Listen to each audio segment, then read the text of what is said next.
ମା ଆମେ ଆଲୋଚନା କରିବା ମାତୃରଚନା ଭଳି ଭାଗ 10 ଜ୍ଞାନ 381।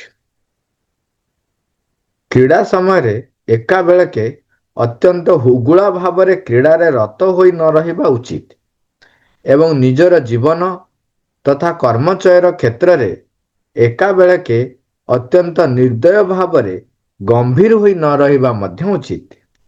ଉଭୟଟି ମଧ୍ୟରେ ଆଗେ ଏକ କ୍ରୀଡ଼ା ସୁଲଭ ସ୍ୱାଧୀନତା ଏବଂ ଗମ୍ଭୀର ଶୃଙ୍ଖଳାର ଅନ୍ୱେଷଣ କରିପାରୁଥିବା ଉଚିତ। ଜ୍ଞାନ 381ରେ କହୁଛନ୍ତି ଯେ କ୍ରୀଡ଼ା ସମୟରେ ଅତ୍ୟନ୍ତ ହୁଗୁଳା ଭାବରେ କ୍ରୀଡ଼ାରେ ରତ ହେବେନି କିମ୍ବା କର୍ମ କ୍ଷେତ୍ରରେ ଅତ୍ୟନ୍ତ ନିର୍ଦ୍ଦୟ ଭାବରେ ଗମ୍ଭୀର ହେଇ ରହିବେ ନାହିଁ। ଏଇଟା ଗୋଟେ ବ୍ୟବହାରିକ ଦିଗରେ ପ୍ରଭୁ କହୁଛନ୍ତି ଆମର ବ୍ୟବହାର କେମିତି ହବା ଉଚିତ। ଯେତେବେଳେ ଆମେ ବ୍ୟବହାରିକ ଜୀବନରେ ଯେତେବେଳେ ଆମେ କ୍ରୀଡ଼ା କରନ୍ତି ଗୋଟେ ଧାରଣା ଥାଏ ସମସ୍ତଙ୍କର, ଯୋଉମାନେ ସାଧନା କରନ୍ତି ବା ଯୋଉମାନେ ସାଧକ, ଯୋଉମାନେ ଭଗବାନଙ୍କୁ ଉପାସନା କରନ୍ତି ସେମାନେ ଗମ୍ଭୀର ହବା ଉଚିତ। ଏଇଟା ଗୋଟେ ଧାରଣା ଥାଏ। ଆଉ ଯୋଉମାନେ ପୁରା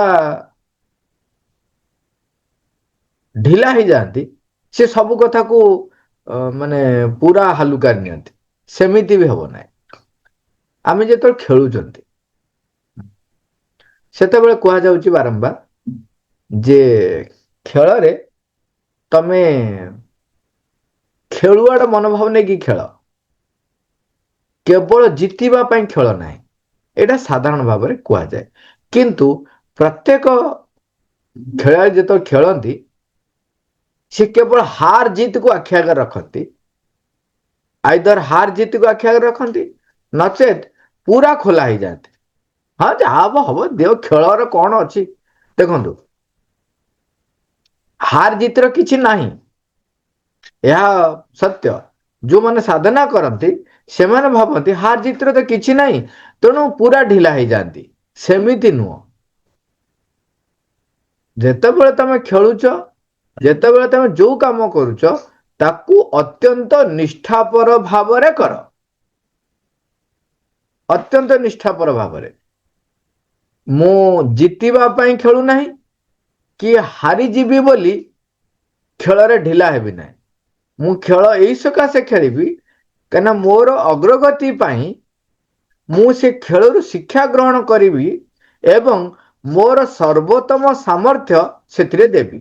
ନିଷ୍ଠାପର ଭାବରେ ଯୋଉ ବ୍ୟକ୍ତି କାର୍ଯ୍ୟ କରେ ସେ ତାର ସର୍ବୋତ୍ତମ ଚେଷ୍ଟା ଲଗାଏ ଏବଂ ସେ କେବେ ଜିତିବା ପାଇଁ ଖେଳେ ନାହିଁ ବା ଜିତିବା ପାଇଁ କାମ କରେ ନାହିଁ। କାର୍ଯ୍ୟଟି କେତେ ପରିପୂର୍ଣ୍ଣ ଭାବରେ ପୂର୍ଣ୍ଣାଙ୍ଗ ହେଇପାରିବ, ପରଫେକ୍ସନ ହେଇପାରିବ, ସେଇଥିପାଇଁ ମୁଁ କାର୍ଯ୍ୟ କରିବି। ସେଟା ଯୋଉ କାର୍ଯ୍ୟ ହଉ, କ୍ରୀଡ଼ା ହଉ, ସଫା କରିବା ହଉ, ମୁଣ୍ଡ କୁଣ୍ଡେଇବା ହଉ, ଗାଧୋଇବା ହଉ, କାହା ସହିତ କଥା ହବା ହଉ, ଯୋଉଠି ମୁଁ କଥା ହେବି, ଯୋଉଠି ମୁଁ କାର୍ଯ୍ୟ କରିବି ତାହାର ଯାହା ବି ଫଳ ବାହାରୁ ନା କାହିଁକି ମୋର ପ୍ରୟାସ ରହିବ ମୋର ସର୍ବୋତ୍ତମ ସାମର୍ଥ୍ୟକୁ ବ୍ୟବହାର କରିବି ଏବଂ ଏବଂ କେବଳ କେବଳ ପରଫେକ୍ସନ ମୋ ଆଖି ଆଗରେ ରହିବ। ତାହେଲେ ଅତ୍ୟନ୍ତ ନିଷ୍ଠାପର ଭାବରେ ଖେଳିବେ ଏବଂ ସେଠି ସେଥିପାଇଁ କହୁଛନ୍ତି ନିଜର ଜୀବନ ତଥା କର୍ମଚୟର କ୍ଷେତ୍ରରେ ଏକା ବେଳକେ ଅତ୍ୟନ୍ତ ନିର୍ଦ୍ଦୟ ଓ ଗମ୍ଭୀର ହୋଇଯିବେ ନାହିଁ। ଏଇଠି ଲୋକ ବେଳେ ବେଳେ ଆଉ ଗୋଟେ ମିସକନସେପ୍ଟ କରନ୍ତି। ମୁଁ ମିସକନସେପ୍ଟ ଟାକୁ ବାରମ୍ବାର କହିଲା ବେଳେ ଟିକେ କହେ, ତାର କାରଣ ହଉଛି କଥା ଗୁଡିକ ଯେମିତି ଅଲଗା ଅର୍ଥରେ ଯାଇ ବିକୃତ ହେଇ ନଯାଉ। ଏଠି କହିଲେ ନିର୍ଦ୍ଦୟ ଆଉ ଗମ୍ଭୀର ହେବେ ନାହିଁ, ତା ଅର୍ଥ ନୁହଁ ଯୋଉଟା ଆରମ୍ଭରେ କହିଲେ ପୁରା ଖୋଲା ମନ ହେଇଯିବେ, ପୁରା ଢିଲା ହେଇଯିବେ, ନିଜକୁ ଏତେ ଲୁଜ କରିଦେବେ ଯେ ଆପଣଙ୍କର କିଛି ଅସ୍ତିତ୍ବ ରହିବ ନାହିଁ। ଅତ୍ୟନ୍ତ ନିଷ୍ଠାପର ଭାବରେ ସର୍ବୋତ୍ତମ ସାମର୍ଥ୍ୟକୁ ବ୍ୟବହାର କରି କାର୍ଯ୍ୟ କରିବେ। ସେତେବେଳେ ନିର୍ଦ୍ଦୟ ଗମ୍ଭୀର କଥା କାହିଁକି ଉଠିଲା ନା ଯୋଉମାନେ ଗୋଟେ ବିରାଟ କାମ କରନ୍ତି, ବଡ଼ କାର୍ଯ୍ୟ କରନ୍ତି, ସେତେବେଳେ ଅନେକ ଏକାଗ୍ରତା ଆବଶ୍ୟକ ହୁଏ, ଅନେକ ଏକାଗ୍ରତା ଆବଶ୍ୟକ ହୁଏ ଏବଂ ସେଥିରେ କୌଣସି ଟିକିଏ ବି ଢିଲାପଣ ପୁରା କାମଟିକୁ ନଷ୍ଟ କରିଦେବାର ସମ୍ଭାବନା ଥାଏ। ସେଇଥିପାଇଁ ବ୍ୟକ୍ତି ଅତ୍ୟନ୍ତ ଗମ୍ଭୀର ହେଇଯାଆନ୍ତି ଏବଂ ସେ ସମୟରେ ନିର୍ଦ୍ଦୟ ହେଇଯାଆନ୍ତି। କିନ୍ତୁ ଆମକୁ ସେଇ ଗମ୍ଭୀର ଅବସ୍ଥାକୁ ନ ଯାଇକି ମଧ୍ୟ ନିଷ୍ଠାପର ଭାବରେ ସେ କାର୍ଯ୍ୟରେ ସର୍ବୋତ୍ତମ ପ୍ରଚେଷ୍ଟା ବ୍ୟବହାର କରିପାରିବାର ଯୋଉ କଳାଟିକୁ ଶିଖିବାକୁ ପଡିବ। ଆଉ ଗୋଟେ କଥା ହଉଛି, ଗମ୍ଭୀର ହେବେ ନାହିଁ ବୋଲି ଥଟ୍ଟା ମଜା କରି ବେଳେ ବେଳେ ଲୋକ ଜୋକ୍ କରନ୍ତି, ଯୋଉଟା କି ଦେଖନ୍ତୁ ହାସ୍ୟରସ ଅଲଗା, ବ୍ୟଙ୍ଗ କରିବା ଅଲଗା। ହାସ୍ୟରସ ଆଉ ବ୍ୟଙ୍ଗ ଥଟ୍ଟା ଏଇଟା ପୁରା ଅଲଗା ସବୁ। ହାସ୍ୟରସ ଅଲଗା, ବ୍ୟଙ୍ଗ ଅଲଗା, ଥଟ୍ଟା କରିବା ଅଲଗା। ଲୋକେ ହାସ୍ୟରସକୁ ବ୍ୟଙ୍ଗ ଥଟ୍ଟା ଭାବେ ଗ୍ରହଣ କରନ୍ତି। ତାହେଲେ କଣ ହବ, ଯେତେବେଳେ ଥଟ୍ଟା ଭାବେ ଆପଣ ଗ୍ରହଣ କଲେ ସେତେବେଳେ ନିଜର ଯୋଉ ବ୍ୟକ୍ତିତ୍ୱକୁ ଆପଣ ହରେଇ ବସିବେ। ଆପଣ ଅନ୍ୟ କାହାକୁ ଥଟ୍ଟା କରିବେ, ଲୋକେ ଭାବନ୍ତି ଅନ୍ୟ କାହାକୁ ଥଟ୍ଟା କଲେ ମୋର ମାନ ବଢେ।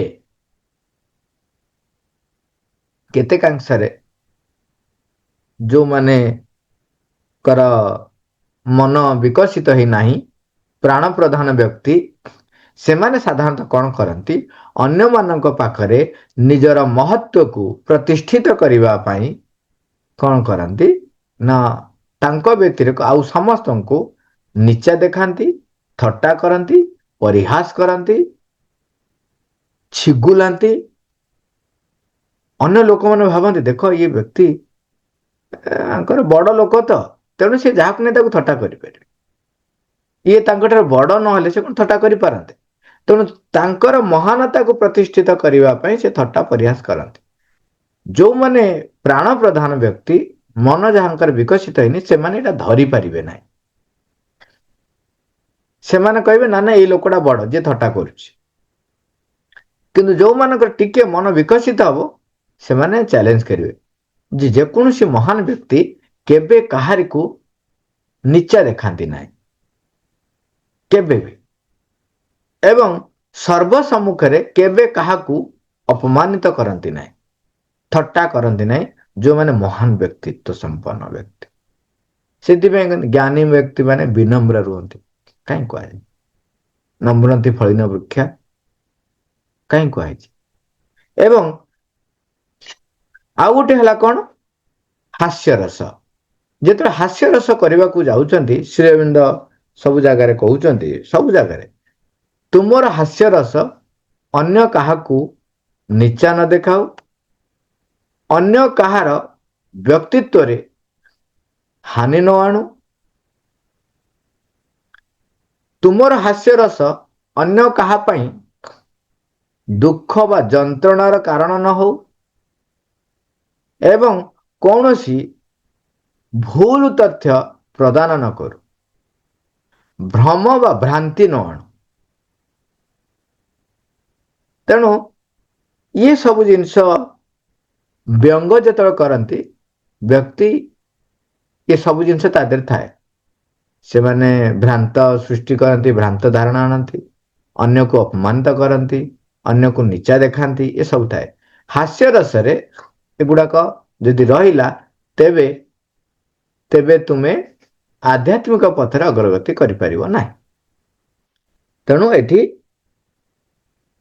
ପ୍ରଭୁ କହୁଛନ୍ତି ଉଭୟଟି ମଧ୍ୟରେ ଆଗେ ଏକ କ୍ରୀଡ଼ା ସୁଲଭ ସ୍ୱାଧୀନତା ଏବଂ ଗମ୍ଭୀର ଶୃଙ୍ଖଳାର ଅନ୍ୱେଷଣ କରିପାରୁଥିବା ଉଚିତ। ଦେଖନ୍ତୁ ଉପରେ କହିଲେ ନିର୍ଦ୍ଦୟ ଭାବରେ ଗମ୍ଭୀର ହେବେନି, କିନ୍ତୁ ଏଠି ଶୃଙ୍ଖଳା ଯେତେବେଳେ କଥା କହୁଛନ୍ତି, ସେଠି କହୁଛନ୍ତି ଗମ୍ଭୀର ଶୃଙ୍ଖଳା।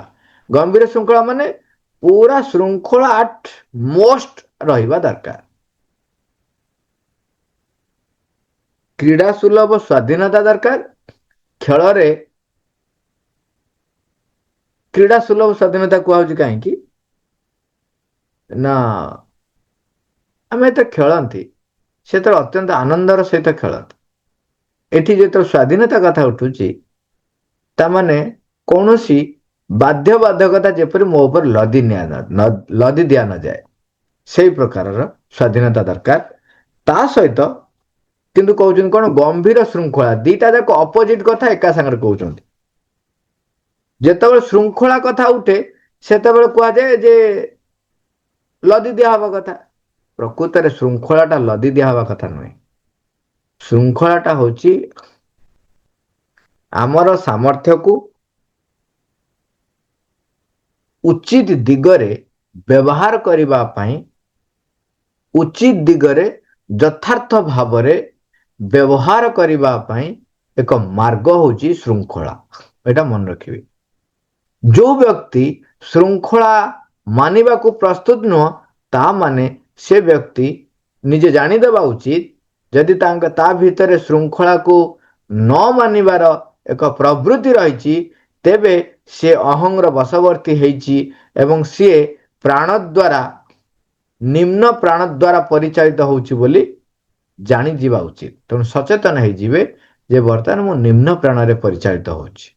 जेतेबेले जोठी श्रृंखला को मानिबा पई आपण प्रस्तुत न होउछंती ता माने आपण जानिबे आपण से मुहूर्त रे निम्न प्राण रे बसवास करछंती बा तारी स्पंदन रे स्पंदित होउछंती। तेणु श्रृंखला जेतले माने गंभीर श्रृंखला रखिबे निजे गंभीर हो जिवे नाही।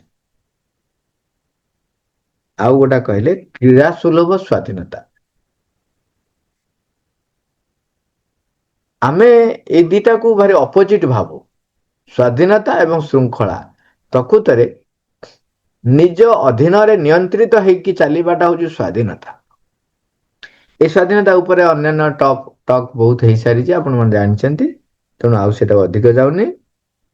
माँ विज्ञान 379 80 81 गोटे दुईटी वाक्य रे एंड करछंती कहउछंती जेकोसी क्षेत्र बा दिगरे हेउ पछके अतिरिक्तता को सर्वदा एक तीव्र व्याघात बोली जानिबा को हेबो एवं केवल शांति स्थिरता तथा सामंजस्यतार वातावरण मध्य रे ही सत्य को आविष्कार करिहेबो सत्य को बंची हेबो।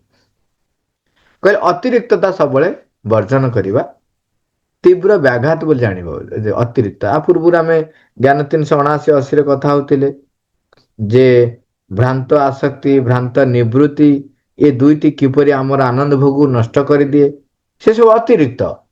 पूरा आसक्ति है कि जड़ी हो गला पूरा निवृत्त हो गला निवृत्त हो गले दुईटा जाक आमर आनंद भोग नष्ट कर दिए।